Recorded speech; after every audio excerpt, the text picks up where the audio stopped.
Dear student, आज हम billion chapter का सेकंड टॉपिक बिलियन की सांद्रता की इकाइयों को पढ़ने वाले हैं। इसके अंदर हम सबसे पहले यानी जो हमारा फर्स्ट टॉपिक रहता है वो रहता है द्रव्यमान प्रतिशत। हम बिलियन की सांद्रता की इकाइयों को इस वजह से पढ़ते हैं, बहुत सारी ऐसी चीज़ें यानी ऐसे प्रोडक्ट होते हैं जिसमें कई पदार्थों को मिला करके बनाया जाता है। जैसे चाहे वो आपकी मेडिसिन हो या सिरप हो या फिर ब्यूटी प्रोडक्ट हो, कोई क्रीम या तेल या फिर परफ्यूम टाइप के जो चीज़ें रहती हैं उसमें कई चीज़ों को डाल करके बनाया जाता है। तो वहाँ पर हमें जो हम अलग अलग अमाउंट में चीज़ों को डालते हैं, अलग अलग कंपाउंड को डालते हैं, तो किस अमाउंट में हमें डालना है, उस चीज़ को किस मात्रा में हमें डालना है, उसके लिए हम बिलियन की सांद्रता की इकाइयों को पढ़ते हैं। तो सबसे पहला हमारा होगा द्रव्यमान प्रतिशत। यहाँ पर मैं आपको बताना चाहता हूँ, आपको ध्यान रखना है कि हम क्या करेंगे, एक बिलियन के अंदर, किसके अंदर, बिलियन के अंदर ये बताएंगे कि बिलियन की जो मात्रा होगी वो किस यूनिट में यानी किस इकाई में घुली होगी। तो कहने का क्या मतलब है, आप सभी को पता है कि हम करते क्या हैं, बिलियन के अंदर क्या घोलते हैं, विलेय पदार्थ को घोलते हैं। तो यही बात आपको ध्यान रखनी है कि हम बिलियन के अंदर विलेय पदार्थ को घोलते हैं। एक बात ऐसे भी बोल सकते हैं या हम ऐसे भी बोल सकते हैं कि विलायक के अंदर विलेय पदार्थ को घोलने पर हमें बिलियन मिलते हैं। तो कुल मिलाकर के अगर आप डायरेक्ट ये बोलते हैं कि बिलियन के अंदर विलेय पदार्थ घोला गया है, तब भी बात किसकी हो रही है, वहाँ पर बात हो रही है बिलियन की। तो द्रव्यमान प्रतिशत को हम समझते हैं, हम बोलते हैं 100 ग्राम बिलियन, 100 ग्राम बिलियन में घुले। तो 100 ग्राम बिलियन में घुले विलेय पदार्थ की मात्रा, विलेय पदार्थ की मात्रा, और ये मात्रा बेटा होगी ग्राम में। तो विलेय पदार्थ की मात्रा को हम क्या बोलते हैं, द्रव्यमान प्रतिशत बोलते हैं। मान लीजिए आपने कोई बिलियन लिया और उस बिलियन में कोई विलेय पदार्थ घुले हुए हैं, एक या दो तीन अलग अलग प्रकार के घुले हुए हैं, तो उसमें जो विलेय पदार्थ की मात्रा होगी वही हमारी क्या कहलाएगी, द्रव्यमान प्रतिशत। और ये विलेय पदार्थ की मात्रा कौन सी यूनिट यानी कौन सी इकाई में होगी, उसका मात्रक क्या होगा, तो उसका मात्रक होगा ग्राम में। तो कहने का क्या मतलब है कि जब हम किसी बिलियन के अंदर विलेय पदार्थ को ग्राम में घोलते हैं तो वो विलेय पदार्थ हमारा क्या कहलाता है, द्रव्यमान प्रतिशत कहलाता है। बात क्लियर है, एक बार फाइनली दोबारा से समझ लीजिए। हम बोलते हैं कि 100 ग्राम बिलियन में घुले, बिलियन के अंदर क्या घुला हुआ है, विलेय पदार्थ। तो विलेय पदार्थ की मात्रा को हम क्या कह रहे हैं, द्रव्यमान प्रतिशत कहते हैं। बात क्लियर है। इसके बाद में हम बात कर लेते हैं कि इसका फॉर्मूला क्या बनेगा। तो आप लिख सकते हैं फॉर्मूला के लिए, द्रव्यमान प्रतिशत बराबर विलेय की मात्रा, विलेय की मात्रा जो कि किस में होगी, ग्राम में होगी, अपॉन बिलियन की मात्रा, ये भी किस में होगी, ग्राम में होगी। यानी कि हमारा बिलियन भी किस में है, ग्राम में। जैसे मान लीजिए आप सिरप लेके आए है ना, या ब्यूटी प्रोडक्ट में जैसे मान लीजिए आप फेयर लवली लेके आए, तो फेयर एंड लवली या फिर सिरप या फिर अलग अलग मेडिसिन भी आती हैं जिसमें क्या होता है, पूरा बिलियन ग्राम में आता है। यानी कि आप सुनते होंगे एमजी में टैबलेट आ रही है ना, तो एमजी में जो विलेय पदार्थ अलग अलग कंपाउंड घोले जाते हैं वो भी किस में होते हैं, ग्राम में होते हैं। तो हम कह सकते हैं जब एक सिरप के अंदर जो भी अलग अलग कंपाउंड या अलग अलग सब्सटेंस यानी पदार्थ मिलाए गए हैं वो किस में होंगे, आपके ग्राम में होंगे। तो यहाँ पर हमारा जो फोकस रहेगा वो ये रहेगा कि हम बिलियन के अंदर विलेय पदार्थ को कौन सी यूनिट यानी इकाई में घोल रहे हैं, ग्राम में घोल रहे हैं या एमएल में घोल रहे हैं, या अलग अलग जो भी यूनिट रहती हैं उनमें से कौन सी यूनिट में घोल रहे हैं। तो ये चैप्टर हमें, ये इस चैप्टर का ये वाला टॉपिक हमें यही बताता है कि बिलियन के अंदर जो भी आपने विलेय पदार्थ घोला हुआ है उसकी यूनिट यानी कि उसकी इकाई यानी उसकी मापने की इकाई क्या है। फॉर्मूला कंप्लीट करते हैं 100। तो ये आपका फॉर्मूला बन जाता है, जा करके थोड़ा सा जगह कम पड़ रही है ना। क्या फॉर्मूला बनेगा? द्रव्यमान प्रतिशत बराबर विलेय की मात्रा जो कि ग्राम में होगी अपॉन बिलियन की मात्रा, ये भी किस में होगी? ग्राम में, इंटू 100। ये इंटू 100 क्यों आया हुआ है? क्योंकि जो बिलियन की कैपेसिटी यानी कि जो बिलियन का कुल जो मात्रा रखी गई है वो 100 ग्राम रखी गई है, मतलब 100 ग्राम बिलियन के अंदर ही हम जो भी विलेय पदार्थ घोल रहे हैं वही हमारा बन रहा है द्रव्यमान प्रतिशत। क्लियर बात? अब इस चीज को अच्छे से समझ लेना, क्योंकि इस टॉपिक से मतलब इसी लैंग्वेज से जुड़े हुए अगले टॉपिक आने वाले हैं, तो इस चीज को अलग से समझ लेना, कि ध्यान से समझ लेना है कि है क्या ये एक्चुअल में, है ना। तो ये क्या है भाई? हम बिलियन के अंदर विलेय पदार्थ को घोलने की बात कर रहे हैं, और विलेय पदार्थ की जो भी मात्रा होगी उसे ही हम द्रव्यमान प्रतिशत कह रहे हैं। बस हमने यहाँ पर एक कंडीशन ये अप्लाई कर दी है कि चाहे वो बिलियन हो चाहे वो विलेय हो, ये दोनों ग्राम में होंगे, मतलब इनकी अमाउंट को हम ग्राम में लेने वाले हैं, और बिलियन की मात्रा भी यहाँ फिक्स कर दी है, वो 100 ग्राम कर दी गई है। ठीक है ना। एक बार आप इसका शॉर्ट स्क्रीन ले लेंगे, स्क्रीनशॉट जो भी है, और उसके बाद में हम अगले टॉपिक को बताते हैं। तो अब हम इकाइयों में दूसरा टॉपिक आयतन प्रतिशत देखने वाले हैं। अभी जो हमने देखा था वो द्रव्यमान प्रतिशत देखा हुआ था। हम इसमें भी क्या करेंगे? बिलियन के अंदर जो भी विलेय पदार्थ घुला हुआ है उसकी यूनिट यानी इकाइयों की बात करने वाले हैं। तो हम बोलेंगे 100 ml। इकाई क्या है यहाँ पर? बिलियन की 100 ml, मतलब ये तो मात्रा होगी बिलियन की, और ये ml क्या होगी? उसकी मापने की इकाई होगी। तो 100 ml बिलियन में घुले, बिलियन में घुले, मैं शॉर्ट में लिख रहा हूं, थोड़ा आप अगर नोट्स बना रहे हैं तो अपना कंप्लीट लिख लेना। तो हम क्या बोलेंगे? 100 ml बिलियन में घुले विलेय पदार्थ की मात्रा, विलेय पदार्थ। अब यहाँ जो विलेय पदार्थ की मात्रा होगी वो ml में होगी, तो विलेय पदार्थ की मात्रा शब्द ना लिख करके, क्योंकि ml में है इस वजह से हम यहाँ पर लिखते हैं विलेय पदार्थ के आयतनों की संख्या। तो आयतन शब्द किस वजह से आ रहा है? क्योंकि यहाँ पर यूनिट चेंज हो गई है, ग्राम की जगह क्या हो गई है? ml हो गई है। तो हम क्या लिखेंगे? विलेय पदार्थ के आयतनों की संख्या। आप चाहें तो अपनी सेटिस्फिक्शन के लिए यानी याद रखने के लिए यहाँ ब्रैकेट में ml लिख सकते हैं। आयतनों की संख्या का मतलब ही है ml, ठीक है ना। ml के अलावा लीटर भी हो सकता है, लेकिन अभी यहाँ पर क्योंकि हम जब प्रतिशत की बात करते हैं तो जो लीटर या केजी होता है उसकी छोटी वाली जो इकाई होती है ग्राम या ml, उसकी बात करते हैं हम यहाँ पर। तो हम बोलेंगे 100 ml बिलियन में घुले, तो बिलियन कितना है हमारा? 100 ml, है ना। और विलेय पदार्थ जो है ना उसकी मात्रा किस में है? ml में है। तो विलेय पदार्थ की मात्रा ml में है, इसलिए हमने यहाँ पर क्या लिखा हुआ है? विलेय पदार्थ के आयतनों की संख्या। तो आयतनों की संख्या मतलब विलेय पदार्थ की मात्रा ml में, ये आपको याद रखना है, ठीक है ना। तो उसे ही हम क्या कहते हैं? आयतन प्रतिशत। एक बार पूरी डेफिनेशन को हम रिमाइंड करा देते हैं। हम बोलेंगे 100 ml बिलियन में घुले विलेय पदार्थ के आयतनों की संख्या को हम क्या बोलेंगे? हम बोलेंगे आयतन प्रतिशत।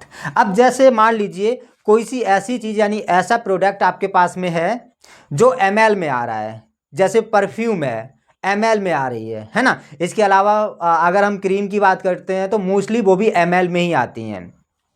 तो जो परफ्यूम है उसमें जो परफ्यूम ml में आ रही है, तो उसमें जो भी अलग अलग कंपाउंड यानी कि अलग अलग जो भी सब्सटेंस पदार्थ मिलाए गए होंगे, वो विलेय पदार्थ जो मिलाए गए होंगे वो भी किस में होंगे?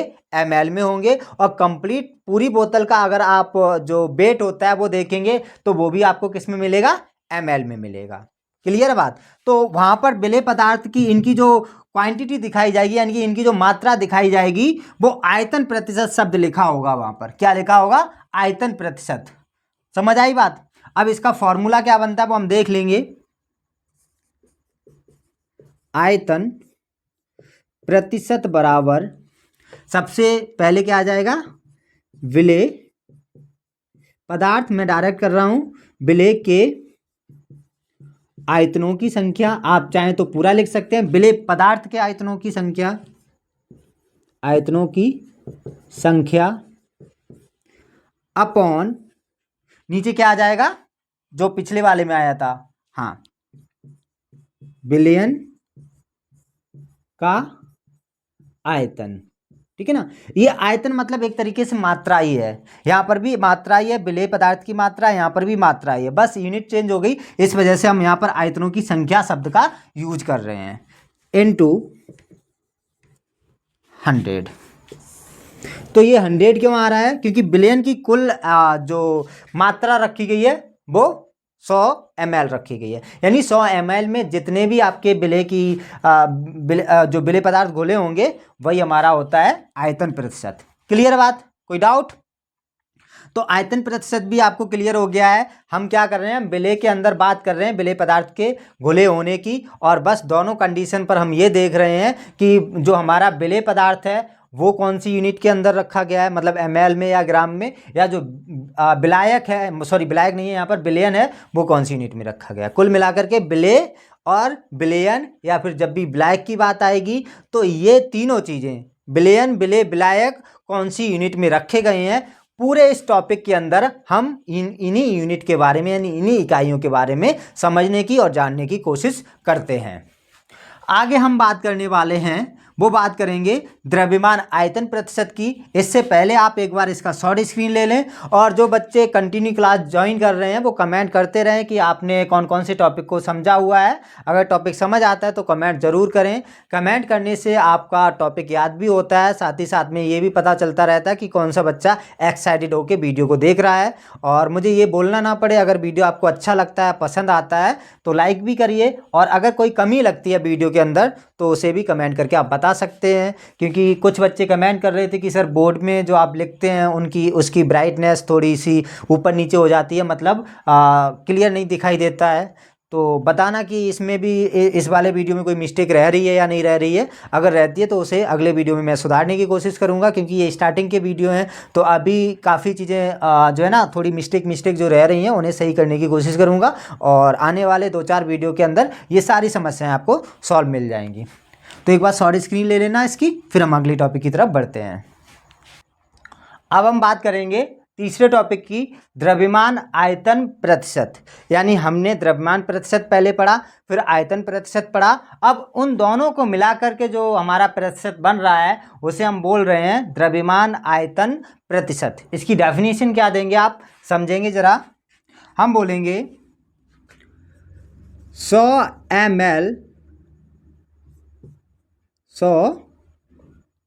ml बिलियन में घुले, इस बिलियन के अंदर जो हमारे विलेय पदार्थ घुले हुए हैं, विलेय की मात्रा, या विलेय पदार्थ पूरा लिख सकते हैं आप, विलेय पदार्थ की मात्रा ये ग्राम में होगी, कोई हम आयतन प्रतिशत कहते हैं। बात कम समझ आई होगी, ये बात दोबारा से समझ लेते हैं। हम बोल रहे हैं कि 100 ml बिलियन में घुले, बिलियन किस यूनिट के अंदर आ रहा है, ml के अंदर, ठीक है। तो 100 ml बिलियन में घुले विलेय की मात्रा। अब विलेय किस में घुला हुआ है, विलेय हमारा घुला हुआ है ग्राम में। जैसे मान लीजिए आपने किया क्या, जैसे आपने दूध लिया, दूध किस में है, लीटर में है या ml में है, मान लो ml में है, ठीक है ना। और उसमें आपने चीनी घोला हुआ है, तो चीनी ml में नहीं हो सकता है ना, चीनी किस में होगा, ग्राम में होगा। तो सेम यही कंडीशन है कि हम कर क्या रहे हैं, विलयन को ml में ले रहे हैं, और जो विलेय पदार्थ है वो चांस है कि सॉलिड होगा, यानी सॉलिड फॉर्म में, यानी ठोस अवस्था में होगा। तो उस कंडीशन पर हम उसे ml में नहीं घोल पाएंगे, हम उसे किस में घोलेंगे, ग्राम में घोलेंगे। जब ये कंडीशन आती है तो हम उसे क्या बोलते हैं, द्रव्यमान आयतन प्रतिशत। यहाँ पर विलयन की जो यूनिट होती है वो ml होती है, और विलेय पदार्थ की जो यूनिट होती है वो ग्राम होती है। तो आप क्या बोलेंगे कंप्लीट, आप बोलेंगे 100 ml बिलियन में घुले विलेय की मात्रा, या पूरा बोल सकते हैं विलेय पदार्थ की मात्रा को हम क्या बोलते हैं, द्रव्यमान आयतन प्रतिशत कहते हैं। तो द्रव्यमान आयतन प्रतिशत का फॉर्मूला क्या बनेगा वो देख लेंगे आप। द्रव्यमान आयतन प्रतिशत बराबर हमारा बन जाएगा विलेय की मात्रा, विलेय की मात्रा किस में होगी, कमेंट करके बताओ विलेय की मात्रा किस में होगी, ग्राम में। बहुत बढ़िया। और अपॉन में क्या आ जाएगा, बिलियन का आयतन। अब बिलियन का आयतन किस में होगा, बिलियन का आयतन होगा ml में, इनटू यहाँ पर कितना आ जाएगा 100। ठीक है ना, तो ये हमारा बन जाता है फॉर्मूला। तो बात समझ आ रही है। हमने द्रव्यमान प्रतिशत पढ़ा, आयतन प्रतिशत पढ़ा, और लास्ट में हम पढ़ रहे हैं द्रव्यमान आयतन प्रतिशत। अब द्रव्यमान आयतन प्रतिशत में क्या होता है, 100 ml बिलियन में घुले विलेय की मात्रा को हम क्या कहते हैं, द्रव्यमान आयतन प्रतिशत कहते हैं। यानी जो बिलियन है वो तो लिक्विड फॉर्म में है, तो इस वजह से हम उसे ml में माप रहे हैं, लेकिन उसमें जो विलेय पदार्थ डाले गए हैं वो सॉलिड फॉर्म में यानी ठोस अवस्था में थे, इसलिए हम उसे ग्राम में माप रहे हैं, है ना। मापने का मतलब देखो, इकाई का मतलब मापना ही होता है कि उस पदार्थ को हम कौन सी यूनिट यानी कौन सी इकाई में माप रहे हैं। तो कुल मिलाकर के बस यही बात की जाती है कि हम जो भी बिलियन या विलेय या विलायक लेते हैं इस टॉपिक के अंदर, वो हम कौन सी यूनिट के अंदर रखते हैं। बात क्लियर है या नहीं है? बच्चे बहुत कंफ्यूज होते हैं, उन्हें लगता है पता नहीं क्या पढ़ रहे हैं, तो बस इतना ही पढ़ रहे होते हैं कि भाई हमने जो भी बिलियन लिया हुआ है उसमें हमारा वो बिलियन किस में है, आयतन उसका क्या है, यानी कि उसकी जो यूनिट है वो क्या है, या जो विलेय लिया है उसकी यूनिट क्या है।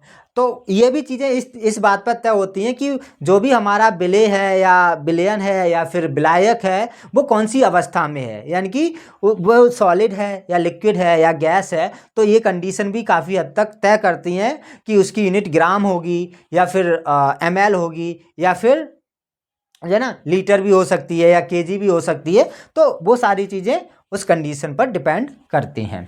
आगे हम बात करेंगे द्रव्यमान आयतन प्रतिशत के बाद में हमारा थोड़ा सा डिफरेंट टॉपिक हो जाता है और रहता है इसी का है, वो रहता है हमारा ppm। ठीक है ना। लेकिन जो अभी आपने 3 टॉपिक पढ़े हुए हैं, द्रव्यमान प्रतिशत, आयतन प्रतिशत और द्रव्यमान आयतन प्रतिशत, इनमें हमने जो बात करी है वो बात करी है कि 100 ml या जो भी हमारा बिलियन है जिसकी मात्रा हमने 100 करी गई रखी हुई है, 100 ग्राम भी हो सकती है, 100 ml भी हो सकती है। तो इस बिलियन के अंदर जो हमने विलेय पदार्थ घोला हुआ है उसकी यूनिट क्या है या इस बिलियन की यूनिट क्या है।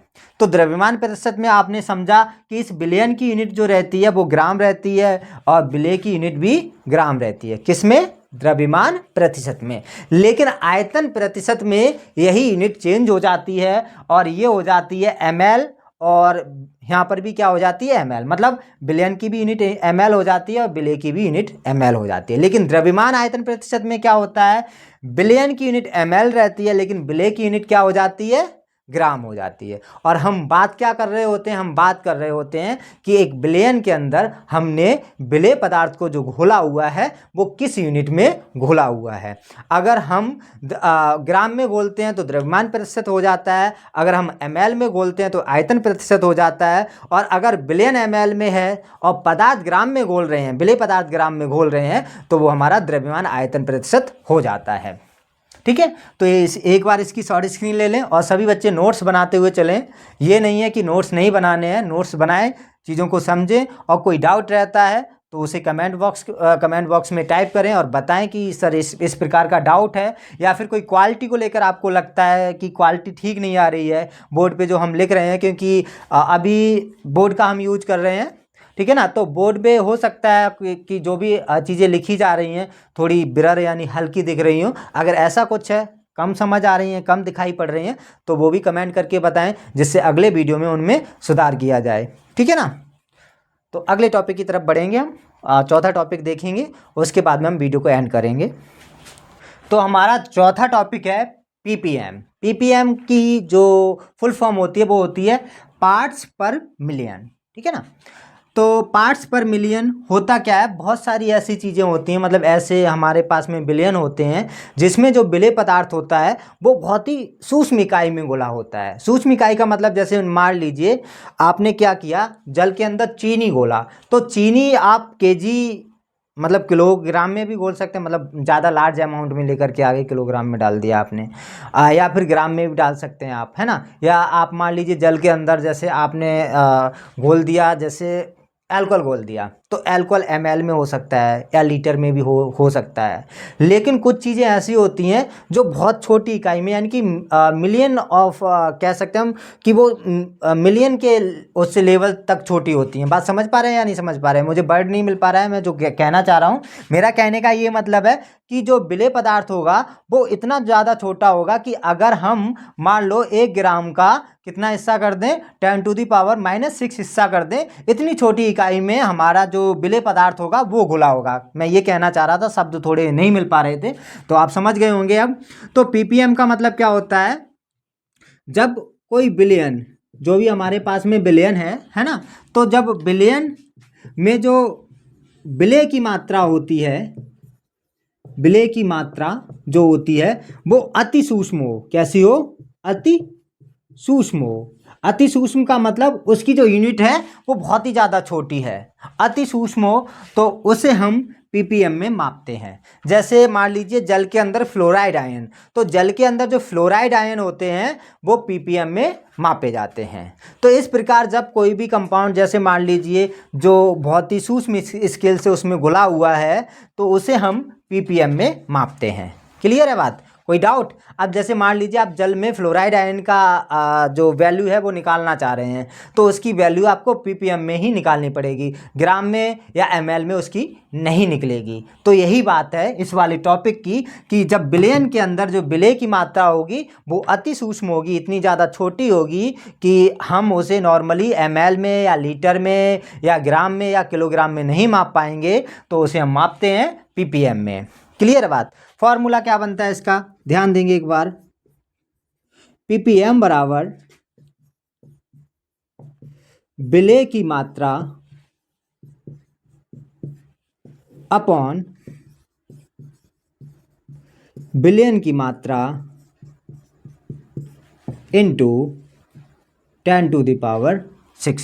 और ये विलेय की मात्रा ये भी ग्राम में होगी, बिलियन की मात्रा ये भी ग्राम में होगी, लेकिन उस जो विलेय, हमारा विलेय पदार्थ है वो ग्राम का कितना हिस्सा होगा, 1/10⁻⁶ हिस्सा होगा। कहने का ये मतलब है, आप बात समझ पा रहे हैं? देखो, रटना अलग चीज़ हो जाता है, आप रट सकते हैं, हम रटा सकते हैं, मैं नहीं चाहता कि आप रटें, मैं चाहता हूं आप कॉन्सेप्ट को समझें कि बात क्या कही जा रही है। तो बात ये कही जा रही है, जब किसी विलयन के अंदर कोई विलेय पदार्थ इतनी छोटे स्केल से घुला हुआ है कि उसे हम ग्राम में या ml में नहीं माप सकते हैं, तब हम उस कंडीशन पर हम उसे मापते हैं ppm में। क्लियर है? तो टॉपिक हम यहाँ पर ही कंप्लीट करते हैं।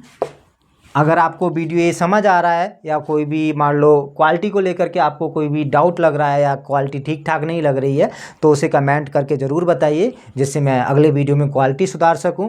और साथ ही साथ में इस वीडियो को अपने दोस्तों के साथ शेयर भी कीजिए, जिससे कि उनके भी काम आ सके और वो समझ पाएँ चीज़ों को। याद रखने की जगह वो समझ पाएँ कि कॉन्सेप्ट किस बेस पर काम करता है, हमें किस तरीके से इन चीज़ों को पढ़ना चाहिए।